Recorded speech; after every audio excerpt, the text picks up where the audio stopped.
आप अपने घर के पीछे ना बगीचे में कुछ पौधे लगाने के लिए खुदाई कर रहे हैं। अक्सर लोग करते हैं ऐसा। हाँ, और अचानक आपके फावड़े से कोई सख्त सी चीज टकराती है। अच्छा। आप थोड़ी सी मिट्टी हटाते हैं और देखते हैं कि वो एक पुरानी सी हड्डी है या शायद मिट्टी के बर्तन का कोई छोटा सा टुकड़ा है। बिल्कुल, वो कुछ भी हो सकता है। हाँ, तो अब यहाँ एक पल के लिए रुकिए। क्या ये हड्डी बस पिछले हफ्ते के किसी खाने की है, जिसे शायद किसी जानवर ने जमीन में गाड़ दिया था? हाँ, कुत्ते अक्सर ऐसा करते हैं, है ना?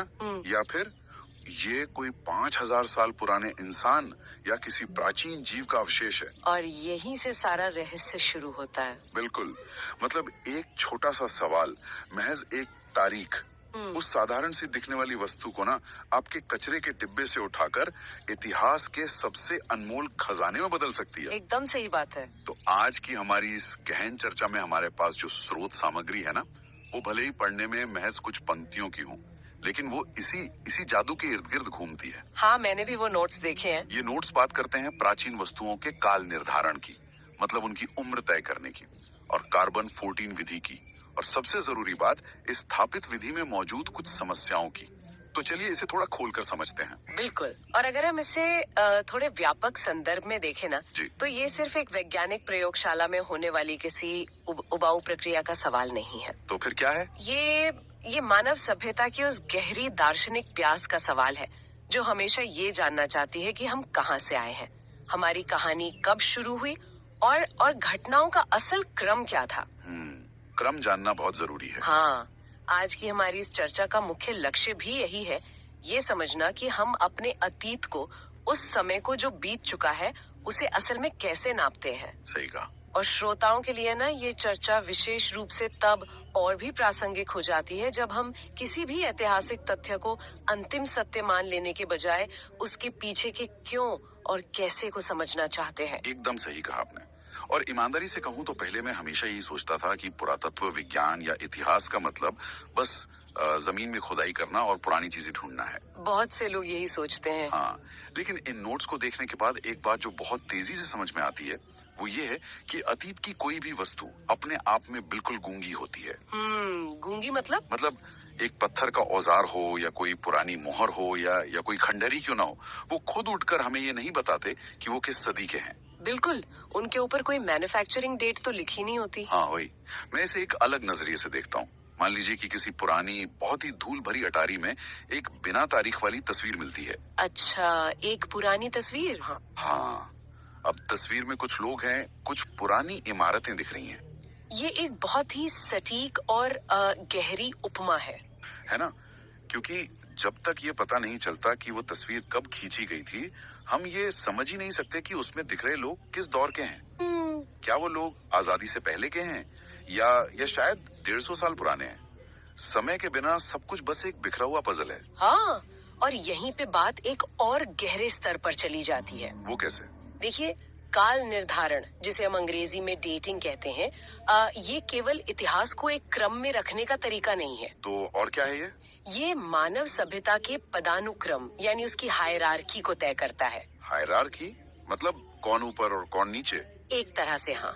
इतिहास की किताबों में जो सभ्यता पुरानी साबित होती है ना, उसे अक्सर संस्कृति या भाषा या कृषि का आविष्कारक मान लिया जाता है। लेकिन एक मिनट, मुझे यहाँ थोड़ी उलझन हो रही है। हाँ, बताइए। क्या सच में महज कुछ 100 सालों का अंतर इतना बड़ा प्रभाव डाल सकता है? मेरा मतलब है, पुरानी चीज तो पुरानी है, चाहे वो 4000 साल पुरानी हो या 4500 साल। यही तो सबसे बड़ी बात है। इसे एक उदाहरण से समझते हैं। हाँ प्लीज। मान लीजिए कि दो प्राचीन शहर हैं, शहर क और शहर ख। ठीक है, शहर क और ख। अब दोनों जगह हमें खुदाई में पिरामिड जैसी आकृतियां मिलती हैं। ओके। अब अगर हम ये तय नहीं कर सकते कि कौन सा शहर पहले बसा था, तो हम ये कभी नहीं जान पाएंगे कि किसने किसका विचार चुराया। ओ या किसने किससे प्रेरणा ली। बिल्कुल।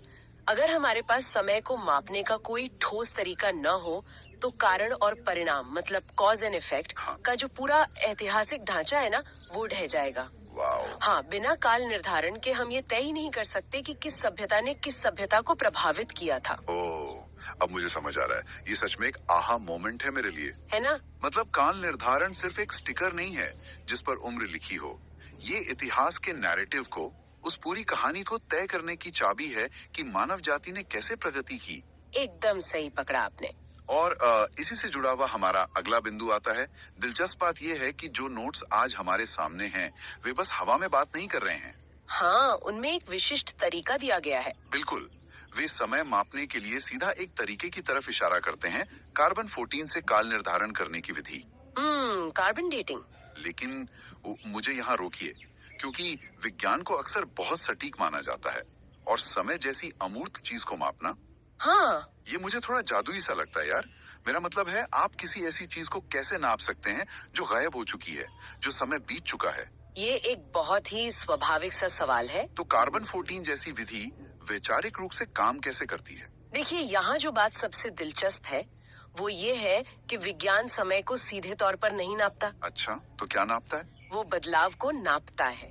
बदलाव को? हाँ, इसे समझने के लिए हम एक बहुत ही आसान सा वैचारिक उदाहरण लेते हैं। ठीक है, बताइए। मान लीजिए आप एक बंद कमरे में जाते हैं। ओके, मैं कमरे में गया। उस कमरे के बीचों बीच फर्श पर बर्फ का एक बड़ा चौकोर टुकड़ा रखा है। ठीक है, एक बड़ा बर्फ का टुकड़ा। और वो पिघल रहा है। उसके चारों ओर काफी पानी इकट्ठा हो गया है। हाँ, मैं कल्पना कर सकता हूँ इस नजारे की। अब आपने उस बर्फ को वहाँ रखे जाते हुए तो नहीं देखा ना? बिल्कुल नहीं, मैं तो अभी अभी कमरे में आया हूँ। सही, तो आप नहीं जानते कि वो बर्फ वहाँ कब से रखी है। हाँ, मुझे कोई आइडिया नहीं है। लेकिन अगर आपको ये पता हो कि उस खास कमरे के तापमान में वो बर्फ किस गति से पिघलती है। अच्छा, मतलब उसका पिघलने का जो रेट है। एकदम सही, उसका पिघलने का रेट क्या है, और आप ये नाप लें कि फर्श पर कितना पानी इकट्ठा हो चुका है और कितनी बर्फ अभी बाकी है। तो मैं एक गणितीय गणना कर सकता हूँ, एक कैलकुलेशन। बिल्कुल, आप सटीक रूप से पीछे की तरफ हिसाब लगा सकते हैं कि वो बर्फ का टुकड़ा कमरे में ठीक कितने घंटे और कितने मिनट पहले रखा गया था। है ना दिलचस्प? वाह, ये बहुत ही शानदार तरीका है इसे समझने का।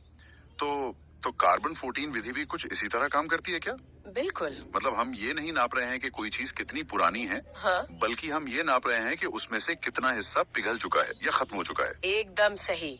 बिना किसी जटिल वैज्ञानिक शब्दावली के कार्बन 14 का मूल सिद्धांत यही है। ओके। ये एक ऐसी चीज को मापता है जो समय के साथ एक बहुत ही स्थिर गति से कम होती है, या विज्ञान की भाषा में कहें तो क्षय होती है, डीके होती है। डीके होती है? हाँ, जब हम किसी प्राचीन हड्डी या लकड़ी में मौजूद उस बचे हुए बर्फ के टुकड़े यानी कार्बन को मापते हैं तो हम उसकी उम्र का पता लगा लेते हैं। अमेजिंग। और स्रोत सामग्री स्पष्ट रूप से इसे एक स्थापित और प्रमुख विधि मानती है। एक ऐसी विधि का होना हमें अंधेरे में तीर चलाने वाली स्थिति से बाहर निकालता है और हमें एक स्केल या पैमाना देता है। बिल्कुल सही। तो ये तो सच में विज्ञान की एक बहुत बड़ी जीत है। हम एक अदृश्य समय को एक दृश्य बदलाव के जरिए नाप रहे हैं। हाँ, यही विज्ञान की खूबसूरती है। लेकिन यहाँ बात सच में बहुत दिलचस्प हो जाती है, और शायद यही वो हिस्सा है जिसने मुझे इन नोट्स में सबसे ज्यादा चौंकाया। अच्छा, वो क्या? अगर ये बर्फ पिघलने वाला गणित इतना ही सीधा और सटीक है, तो फिर हमारे स्रोत के आखिरी हिस्से में एक अजीब सा मोड़ क्यों आता है? आप उस आखिरी पंक्ति की बात कर रहे हैं? हाँ, नोट्स का आखिरी हिस्सा सीधे तौर पर सवाल करता है कि समस्याएं कि कार्बन 14 से काल निर्धारण करने की विधि क्या है। समस्याएं। मेरा मतलब है, अगर ये एक स्थापित वैज्ञानिक पैमाना है तो इसमें समस्याएं क्यों होंगी? क्या विज्ञान का मतलब ही 100% सटीक होना नहीं है? ये एक बहुत ही आम धारणा है। तो क्या हमारा ये ऐतिहासिक स्केल मुड़ा हुआ है? देखिए, यही वो जाल है जिसमें हम अक्सर फंस जाते हैं। कौन सा जाल? ये मान लेना कि हमारे मापने के जो उपकरण हैं वो बिल्कुल दोष रहित हैं। परफेक्ट है। अच्छा। ये सवाल कि इस विधि की समस्याएं क्या हैं, इस पूरी चर्चा का रुख मोड़ देता है। ये हमें सिखाता है कि वैज्ञानिक चिंतन कभी भी किसी एक चीज पर जाकर रुकता नहीं है। मुझे ये बात मेरे दादाजी की एक पुरानी पेंडुलम वाली घड़ी की याद दिलाती है। ओहो, वो बड़ी वाली घड़ी। हाँ भाई, वो घड़ी बहुत ही शानदार थी और समय भी सही बताती थी। लेकिन उसकी एक अजीब सी खासियत थी। क्या? अगर मौसम बहुत ज्यादा सर्द हो या बहुत ज्यादा गर्मी हो, तो उसके अंदर के पुर्जे थोड़ा फैल या सिकुड़ जाते थे। हाँ, मेटल्स के साथ ऐसा होता है तापमान बदलने पर। बिल्कुल, और उसकी वजह से वो घड़ी कभी कभी थोड़ा धीमे या थोड़ा तेज चलने लगती थी। मतलब वो 100% परफेक्ट नहीं थी। बहुत ही सटीक उदाहरण दिया आपने। अब इसी उपमा को थोड़ा और आगे बढ़ाते हैं। चलिए बढ़ाते हैं। क्या हो अगर उस पूरे शहर ने, जहाँ आपके दादाजी रहते थे, उस पूरे शहर ने अपनी घड़ियां आपके दादाजी की उसी खराब घड़ी से मिला ली हो? ये तो विनाशकारी होगा। कैसे? अगर वो मुख्य घड़ी ही 5 मिनट पीछे चल रही है तो शहर की हर ट्रेन छूटेगी, हर बैठक देर से शुरू होगी, पूरा का पूरा सिस्टम एक गलत समय पर आधारित हो जाएगा। और यही वो खतरा है जिसकी ओर हमारी स्रोत सामग्री इशारा कर रही है। बाप रे। जब स्रोत कार्बन 14 की समस्याओं के बारे में बात करता है ना, तो वो इसी दार्शनिक संकट को उभारता है। मतलब कार्बन 14 वो दादाजी की घड़ी है? एक तरह से हाँ। अगर कार्बन 14 हमारा वो मुख्य शहर का घंटा घर है जिससे हम अपना पूरा इतिहास मिलाते हैं, और अगर वो किसी कारणवश, चाहे पर्यावरण में बदलाव की वजह से या किसी और प्राकृतिक कारण से थोड़ा तेज या धीमा चला हो, तो इसका मतलब है कि हमारे इतिहास की पूरी टाइमलाइन खिसक सकती है। बिल्कुल खिसक सकती है। ये तो सच में दिमाग को झकझोर देने वाली बात है। इसका मतलब है कि अगर हमारे उस पिघलने वाले बर्फ के कमरे में हाँ, कभी किसी ने खिड़की खोल दी हो और बाहर की गर्मी अंदर आ गई हो तो बर्फ जल्दी पिघल गई होगी एकदम सही। और हमारा सारा गणित गलत हो जाएगा। एकदम। एक वस्तु जो हम सोचते हैं कि 4000 साल पुरानी है, हो सकता है वो 3000 साल पुरानी हो या शायद 5000 साल। हाँ, इसमें मार्जिन ऑफ एरर आ सकता है। और अगर ऐसा होता है तो जैसा कि हमने पहले बात की थी, सभ्यताओं का पूरा पदानुक्रम, वो जो हायरार्की है, वो उल्टी पड़ सकती है। बिल्कुल उल्टी पड़ सकती है। और ये हमें उस आलोचनात्मक सोच या क्रिटिकल थिंकिंग की ओर ले जाता है जिसकी वकालत ये स्रोत कर रहा है। अक्सर हम लोग विज्ञान को एक ऐसी परफेक्ट मशीन्स मान लेते हैं जो कभी गलती नहीं कर सकती। हाँ, बचपन से यही सिखाया जाता है। अगर किसी किताब में छप गया कि कोई वस्तु कार्बन 14 के अनुसार फलां सदी की है, तो हम उसे पत्थर की लकीर मान लेते हैं, और ये हमें विनम्र भी बनाता है। सही कहा। ये समस्याओं वाला जो शब्द स्रोत में इस्तेमाल हुआ है, वो असल में कोई हार नहीं है, तो क्या है? बल्कि वह बेहतर और अधिक सटीक तरीके खोजने का एक निमंत्रण है। बहुत उम्दा बात कही आपने। हमें ये हमेशा याद रखना चाहिए कि ज्ञान कोई ठहरी हुई झील नहीं है, ये एक बहती हुई नदी है। जब हम ये स्वीकार करते हैं कि कार्बन 14 जैसी स्थापित विधि में भी सीमाएं और समस्याएं हैं, तो हम भविष्य की खोजों के लिए दरवाजे खुले रखते हैं। बिल्कुल खुले रखते हैं। अगर हम इस पूरी गहन चर्चा को समेटे ना, तो हमारे सामने 3 बहुत ही स्पष्ट और आपस में जुड़े हुए निष्कर्ष निकल कर आते हैं। चलिए उन्हें एक एक करके देखते हैं ताकि श्रोताओं के लिए सब कुछ स्पष्ट हो जाए। पहला निष्कर्ष ये है, वो बुनियादी और गहरी जिज्ञासा जो हमें ये जानने के लिए प्रेरित करती है कि हमारे आसपास मौजूद प्राचीन वस्तुओं की उम्र क्या है।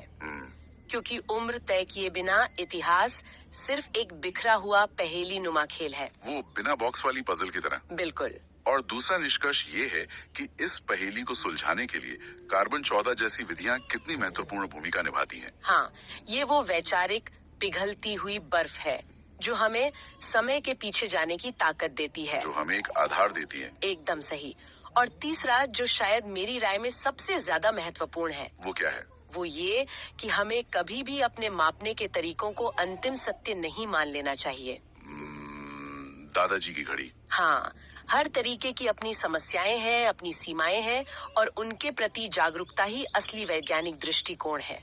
ज्ञान तभी मूल्यवान होता है जब उस पर लगातार सवाल उठाए जाए। ये एक बहुत ही शानदार सारांश है, और मुझे लगता है कि ये नजरिया सिर्फ इतिहास या पुरातत्व तक ही सीमित नहीं है। आप इसे आज के समय से जोड़ रहे हैं? हाँ, मतलब आज के दौर में जब हम डेटा और सूचनाओं के समुद्र में गोते लगा रहे हैं ना, तो ये सोचना बहुत जरूरी है कि जो तथ्य हमें परोसे जा रहे हैं, उन्हें मापने का पैमाना क्या था। ये बहुत ही गहरी बात है। क्या पता वो पैमाना खुद ही तो दोषपूर्ण नहीं था। हो सकता है। तो जैसे ही हम आज की इस गहन चर्चा के आखिरी पड़ाव पर पहुंच रहे हैं, मेरे दिमाग में एक बहुत ही अजीब लेकिन दिलचस्प ख्याल आ रहा है। अच्छा, क्या ख्याल है? हमने इतनी देर बात की कि कैसे आज हम पुरानी वस्तुओं को मापने के लिए जूझ रहे हैं, कैसे हम कार्बन 14 विधि की समस्याओं को समझने की कोशिश कर रहे हैं, जो कि मुख्य रूप से जैविक यानी ऑर्गेनिक चीजों पर काम करती है। हाँ, जो कभी जीवित थी। आप जरा सोच के घोड़े दौड़ाइए और आज से 10,000 साल आगे भविष्य में चलिए। ओहो, ये एक दिलचस्प विचार प्रयोग या थॉट एक्सपेरिमेंट लगता है। मैं सुनने के लिए उत्सुक हूँ। मान लीजिए आज से 10,000 साल बाद भविष्य के कुछ पुरातत्वविद या इंसान हमारी इस 21वीं सदी की दुनिया की खुदाई कर रहे हैं। ठीक है। उन्हें मिट्टी के बर्तन या हड्डियां नहीं मिल रही हैं। तो क्या मिल रहा है उन्हें? उन्हें मिल रहे हैं हमारे आज के स्मार्टफोन, करोड़ों टन प्लास्टिक की बोतलें, सिंथेटिक कपड़े और बड़े बड़े सर्वर फार्म के लोहे और सिलिकॉन के तार। बाप रे। वो तो एक पूरा कचरे का पहाड़ होगा। हाँ, तो श्रोताओं के लिए हम सोच सकते हैं कि वे भविष्य के लोग हमारी आज की इस डिजिटल और सिंथेटिक दुनिया की उम्र कैसे तय करेंगे? ये सच में एक बहुत गहरा सवाल है, क्योंकि कार्बन 14 तो उन चीजों के लिए जो कभी जीवित थी। वही तो। प्लास्टिक या सिलिकॉन चिप्स उस तरह से क्षय या डिके नहीं होते हैं। भविष्य के उन लोगों के पास तो वो पिघलती हुई बर्फ वाला पैमाना ही काम नहीं करेगा। बिल्कुल काम नहीं करेगा। तो क्या उनके पास समय को नापने का कोई ऐसा अचूक और परफेक्ट तरीका होगा जिसमें कोई समस्या ना हो? ये कहना बहुत मुश्किल है। या फिर क्या वे भी बिल्कुल हमारी ही तरह किसी नई सिंथेटिक डेटिंग विधि के साथ जूझ रहे होंगे? हो सकता है वो भी माथापच्ची कर रहे हो। क्या वे भी किसी कमरे में बैठकर हमारी तरह ही एक गहन चर्चा कर रहे होंगे कि उनकी उस भविष्य की नई घड़ी में क्या क्या तकनीकी समस्याएं हैं और वो एक पुराने सर्वर की सही उम्र क्यों नहीं बता पा रही है? ये कल्पना ही अपने आप में बहुत रोमांचक है ना? शायद